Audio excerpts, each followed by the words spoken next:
Bonjour à tous, c'est Quentin D. Je suis vraiment ravi et émerveillé de vous accueillir encore une fois pour un nouveau reportage. Je vais vous présenter une bombe artistique, un véritable ouragan de paillettes, la grande, la magnifique Suzanne. Et on dit Suzy Plume exactement. Tout d'abord bonjour. Bonsoir, bonjour, il n'y a plus d'heure de toute façon. Je suis vraiment ravi de t'accueillir pour mon interview des TV. J'aimerais pour commencer que tu te présentes et que tu m'expliques quelle est ta place dans le milieu artistique. Je suis danseuse de feu et chassière. Et aussi, il m'arrive de maquiller mes collègues de travail, filles et hommes qui ne savent pas se maquiller. Donc en fait, en gros, je suis polyvalente, multifonction, voilà. Comme on dit. C'est ça, c'est exactement ça. Sauf que moi, je viens pas de Suisse, mais du sud de la France, et bien du sud. Mon parcours, il a commencé assez tôt au niveau de l'artistique. J'ai voulu être artiste très très tôt. Je dessinais, je peignais petite. Je voulais faire très très vite de la bande dessinée, des jeux vidéo, conceptrice de jeux vidéo. Je voulais personnages, illustrations graphiques, tout ça. Et finalement, tu les as mis en vrai. Voilà, et finalement, en fait, j'ai fait des petites études de beaux-arts et tout ça qui n'ont pas marché, art conceptuel, trop conceptuel. Et au final, j'ai fini par faire tous les personnages que je dessinais sur mon papier, sur mes carnets, et ben j'ai fini par les faire vivre. Et je les ai incarnés. Je sais aussi que tu as une très grande capacité en maquillage. Comme tu l'as dit, tu maquilles aussi tes collègues. J'aimerais savoir, tu as fait une formation, comment ça s'est passé? Alors du coup, au départ, en fait, j'ai été en autodidacte au tout début, autodidacte. J'ai commencé à apprendre des peintures parce qu'il a bien fallu qu'on se maquille pour représenter des personnages différents, c'est-à-dire des créatures, des lutins, des trucs féeriques, fantastiques, tout ce que tu veux, tout ce que tu peux trouver dans le milieu artistique du spectacle vivant. Un jour, je me suis dit, je travaillais avec une compagnie avec qui on faisait des body painting et je me suis dit, il faut que je fasse une formation. Donc j'ai fait une formation chez Make Up Forever, à l'Académie de Nice.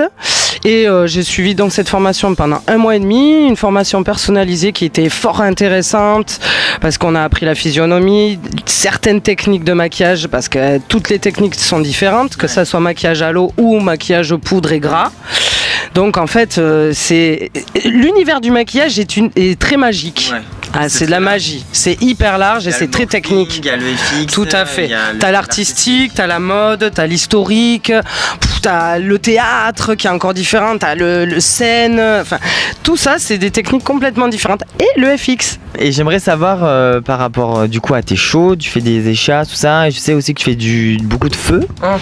Et comment ça se passe? Je danse avec le feu, effectivement. Je ne fais pas que de la manipulation pure et dure. J'ai commencé, j'avais 21 ans le feu à faire, donc ça fait déjà 16 ans. Et ça a très très très vite évolué parce que maintenant il existe des techniques en bolas, bâton, etc. Avec des figures hybrides, ce qu'on appelle. Et maintenant c'est plus du 2D, c'est du 3D. C'est-à-dire qu'en fait vous inscrivez des formes géométriques dans l'espace. Et ça c'est devenu hyper intéressant parce que le milieu du cirque a vachement évolué en fait. Je suis plus axé dans le cirque, mais bon aussi dans d'autres scènes. Et le feu... après je me suis spécialisée surtout dans les swings, ce qui est de massue, le hula hoop de feu, les éventails de feu, mais je fais tout. En fait je fais tout, voilà. Multifonction. Ouais, multifonction. Mais pas comme le couteau suisse on a dit. Nous arrivons à l'heure fatidique de cette interview. Je fais donc tous ces déplacements et tous ces reportages car je suis à la recherche des secrets de l'érotisme. Et tout le but de cette vidéo et de ces reportages tourne autour de ça. Je suis vraiment à la recherche de tous ces petits secrets. Et donc j'aimerais savoir pour toi, quel est le détail qui pourrait rendre quelque chose d'érotique? Pour moi ça serait la sensualité déjà, c'est une attitude et c'est dès que ça éveille les sens. Si ça éveille tous mes sens. Bon. C'est ça pour moi le secret de l'érotisme. Ça demande beaucoup de sensualité. C'est tout ça sort de l'intérieur et ça va vers l'extérieur. Ah, j'adore. Donc ça fait maintenant de nombreuses années que tu fais ce métier d'artiste, danseuse. Pour toi, quel a été ton plus beau souvenir ou ta plus belle expérience dans ta carrière d'artiste? Il y en a une qui m'a vraiment marqué plus que toutes les autres. Je crois que c'est quand tu transcendes, en fait, quand avec le public, on est parti au Liban avec une compagnie. C'était la compagnie Reversi à l'époque. Et on est parti au Liban, là-bas on a joué dans un endroit très difficile, à Saïda c'était, où en fait t'as de l'autre côté les guerres, etc. Donc on est passé entre deux guerres, on n'était pas sûr de jouer. Et on a fait du feu en échasse, et moi j'ai slamé sur du Chemical Brothers. Et on leur a mis du Chemical Brothers, et je crois que ça a été le plus beau souvenir de ma vie, parce qu'il y a des hommes. Moi je slamais un peu, je faisais le MC, j'étais comme ça, je faisais du grommelot, ce qu'on appelle, tu sais. Le grommelot, tu sais, c'est quand tu inventes un langage. Donc en fait j'étais là, ouais, et c'est du yaourt.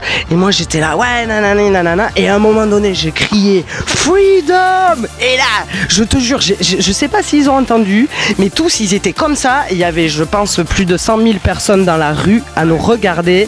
Et là tu es transporté par cette espèce d'énergie. Tout à fait, t'as tout compris. Et c'est ça qui, du coup, en fait, t'es plus toi. T'as vu, quand on est sur scène et que tu reçois cette énergie, c'est plus nous. C'est moi, Suzanne, c'est fini, c'est une autre. C'est un autre personnage. Comme toi, Quentin, c'est un autre personnage, tu vois.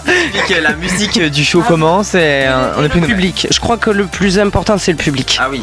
Voilà. C'est clair, dès qu'il y a une alchimie qui se crée entre le public et l'artiste. Même si on fait la même performance, au niveau du ressenti, ça va pas du tout être la même chose. Après, c'est la prestance, c'est tout qui commence à se réveiller. Et comme tu l'as dit, du coup, tu travailles donc pour de nombreuses compagnies. J'aimerais savoir lesquelles, c'est des compagnies de la région. La compagnie Malabar, qui m'a beaucoup épaulé et qui m'a aidé à avoir mon intermittence. Merci Malabar, merci Sylvestre Jamais. Je vais passer un petit message.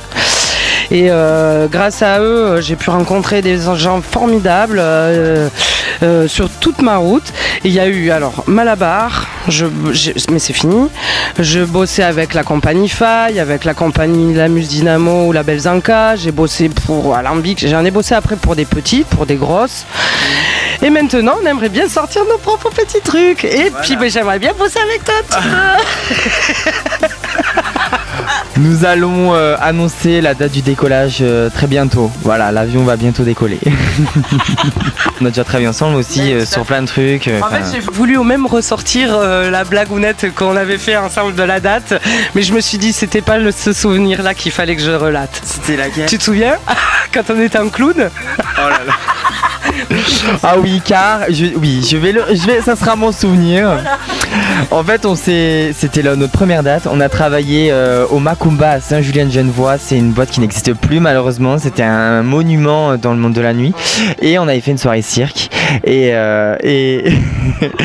en fait, nous étions donc en clown et on faisait de la déambulation et puis plein d'histoires. Voilà, c'est vrai que ça a été un très beau souvenir. C'était un très beau et en plus, c'était vraiment dans mes débuts parce que c'était en 2013 déjà et du coup, ça passe très vite. Ouais.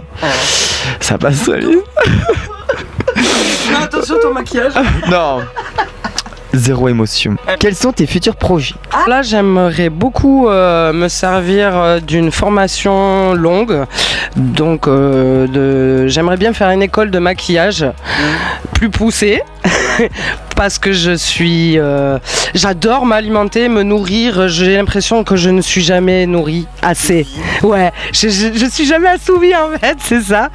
Du coup, j'aimerais bien me faire métamorphose à l'école métamorphose qui s'est installée à Montpellier depuis 2 ans pour pouvoir partir dans du maquillage artistique et FX, donc les créatures.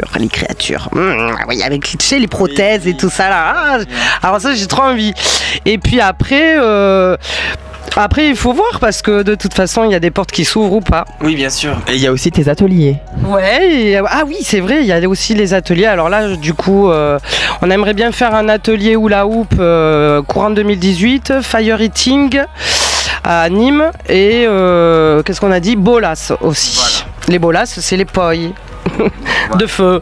Je suis vraiment ravi d'avoir passé ce moment avec toi, de pouvoir pu te découvrir un peu plus en détail. Bien entendu, vous pouvez retrouver Suzanne dans l'article. Sur le lien juste en dessous, il y aura tous les liens. Donc du coup, c'est Facebook, Instagram. J'ai Facebook, Instagram et là pour le moment, il faut que j'ai un blog sur le maquillage, face painting, body painting, belly painting. Mais il faut que je le remette un peu au goût du jour parce que je sais pas trop, je suis pas très forte. Moi, tu sais, les mises en page, bof. Par contre, je sais super bien manipuler le pinceau et la plume. À bon entendeur. Oui. Et ne vous méprenez pas. Eh bien, merci beaucoup Suzanne, je te fais plein de bisous. Je vous remercie à tous, j'espère que cette vidéo vous a plu. Je vous donne rendez-vous la semaine prochaine pour un prochain interview. Et je vous fais plein de bisous. Et à bientôt sur DTV. Ciao Quentin.